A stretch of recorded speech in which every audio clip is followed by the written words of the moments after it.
순산통 동아시입니다. 이제 공부법 체크리스트로 공부법에서 여러 가지 다양하게 이 문제점이 뭘까 이렇게 한번 생각해 보시라고 이렇게 녹화하는 건데요. 이 등급마다 그 학생의 학습법이 다릅니다. 그래서 학습 습관을 보면 쟤는 몇 등급 정도 나오겠다, 평균 몇 점 정도 나오겠다, 그러면 그건 맞습니다. 그러니까 이제 공부 자체는, 학습 자체는, 학습은 배우락의 익힐습으로 익힐습을 보면 날개짓 100번 하는 거잖아요.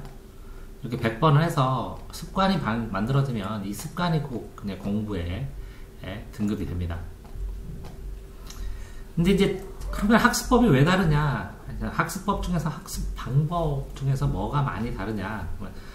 해본 양이 다르니까 이 정도밖에 나는 못한다고 생각해요. 그 양의 한계를 돌파를 해야 돼요. 그럼 이거는 이제 볼펜 쓰기로 하면 되는데, 볼펜을 계속 밑으로 쳐보면 이 양의 한계를 돌파를 하게 되고, 빨리 보나 천천히 보나 그걸 기억하는 건 유사하다라는 걸 느끼게 되면 더 빨리 보게 되죠. 그래서 자기가 빨리 보는, 인식하고 기억하는 빨리 보는 한계치를 빨리 찾아야 되죠.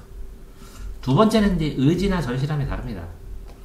보통 이렇게 그 목표를 정해갖고 진로를 정해서 공부를 하는 것보다 공부를 하면 진로가 더 명확하게 발생을 하는데, 공부를 일단 하겠다, 일단 해서 점수를 높여놓고 뭘 하고 싶은지 결정하겠다라는 생각을 하시면 되는데, 내가 진로가 없어서 공부 못한다고 이렇게 의지에 대한 핑계를 대버리죠.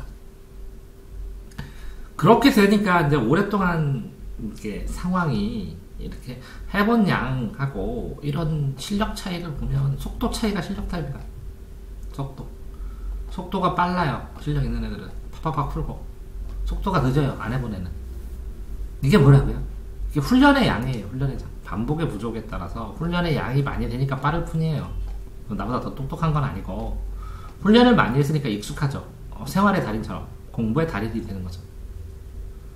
그렇게 오랜 시간이 지나면 배경 지식이 차이가 나니까 내가 해야 될 게 더 많아요. 공부 잘하는 애하고 못하는 애하고 차이를 보면, 못하는 애는 이걸 다 해야 돼요. 100개가 나오면 99개를 해야 되는데, 잘하는 애는 이 100개 중에서 한 10개만 하면 이 100개 다 확인하고 넘어갈 수 있어요. 그러니까 10배 많이 공부해야 돼요, 이 학생이. 근데 공부량은 얘가 10배가 많기 때문에 100배 차이가 나는 거죠.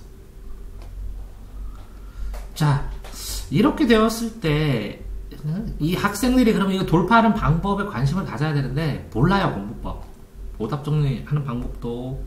그러니까 어떤 하나를 배우는데 이게 본인의 등급의 공부법이 아니거든요. 근데 그거를 공부법에서 인터넷에 떴다고 그걸 몇 등급 공부법에 이렇게 얘기를 안 해주니까 오해를 막 해버려요.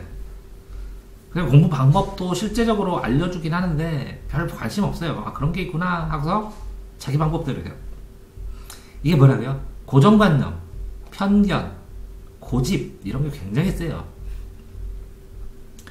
그런 상황에서 실제적으로 어쨌든 자기주도를 학원이 아니라 자기주도를 해서 본인이 그걸 체득해야 되거든요. 체득. 오랜 동안 훈련을 통해서 반복해서 공부법을 체득하는 것이지, 이 공부법 별거 아니네, 이거 해도 소용없네, 이렇게 생각하는 건 체득이 안 돼서 그래요.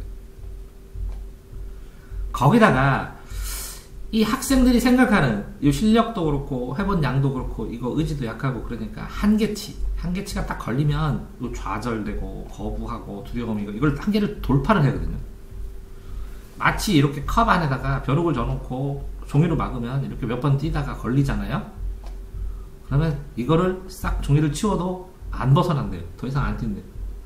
이런 것처럼 한계치가 너무 또렷해요. 그 등급의 한계치에 걸려가지고 돌파를 못하죠. 결국 이런 거를 했을 때 속도도 내야 되고 하니까 할 수 없이 시간 분배로 이걸 더 우선 네가 가능성을 보고 성장하는 걸 더 보기 위해서는, 장래를 위해서는 지금 당장 이렇게 한계치를 돌파 못하더라도 한계치 돌파를 하려면 이 컵 안에다가 이렇게 쌓아놓으면 되잖아요. 이렇게. 그러면 똑같이 뛰어도 벗어나잖아요. 이렇게 쌓아놓는 게 있어야 되거든요. 그러면 이 일정 시간을 분배해서 장기 투자하는 것처럼 이렇게 벗어나기 위해서, 이 틀을 벗어나기 위해서 차원을 달아주고, 틀을 벗어나고 차원이 벗어나고 수준을 올리기 위해서, 수준을 달라지기 위해서 공부를 이렇게 쌓아나가야 되는데, 이걸 하라고 그러면 눈앞에 당장 있는 것만 생각을 많이 하게 되죠. 이제 실제적으로 이거 이렇게 하면서도 너무 기본을 충실한다고. 이 기본도 기본이고, 이 중급도 기본이고, 이 고급도 기본이거든요. 그러니까 이렇게 돼 있어요. 기본 문제가 있고, 기본 있고, 중급 있고, 고급 있으면, 이 고급도 기본이 있어요. 중급도 기본이 있고. 그러면 시험을 중심으로 해서 시험 수준의 공부를 계속 힘들어도 반복을 해야 되거든요. 그러니까 예를 들어서 속도가 늦더라도 1시간에 30문제를 보면 1시간에 30문제 이상을 풀어야 시험 점수가 오르거든요.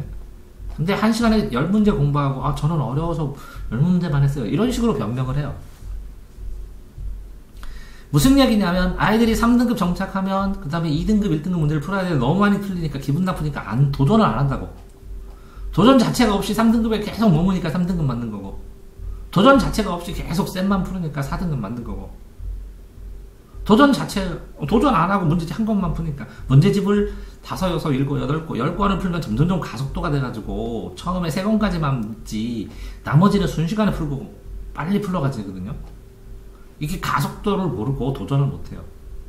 그러니까 등급마다 그 학습법이 정체가 돼 있는 거예요. 그러니까 이 공부법을 체크할 때 내 등급은 이런데 나의 등급은, 그 위에 상위 등급은 어떤 공부법들을 쓰고 있는지, 어떤 공부법이 필요한지를 본인이 쭈루룩 안다면 자기 현재 사실을 인정하고 그 공부법들을 자꾸 배우고 체득하고 요걸 따라하려고 노력을 해야 되는데, 그냥 자기 공부법으로 하고 열심히만 하면 그럼 이건 3등급 공부법이에요. 3등급을 퍼펙트하게 만들 뿐이지.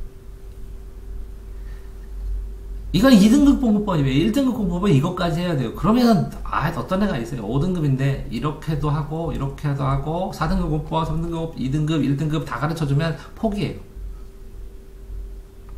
해봐야 돼요. 이거를 해보고 이걸 익숙해지면 그 다음 단계 계단처럼 올라가면 이렇게 마치 이렇게 계단처럼 올라간다. 예를 들어서 공부법이 이렇게 돼 있으면 공부가 이렇게 돼 있다니까. 이렇게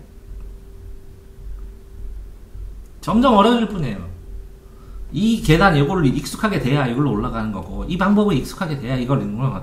그럼 이거를 뭐라고 해요? 이거를 다 쓰는 거예요. 누적해서 빨리 할 뿐이에요. 안 하지 않아요.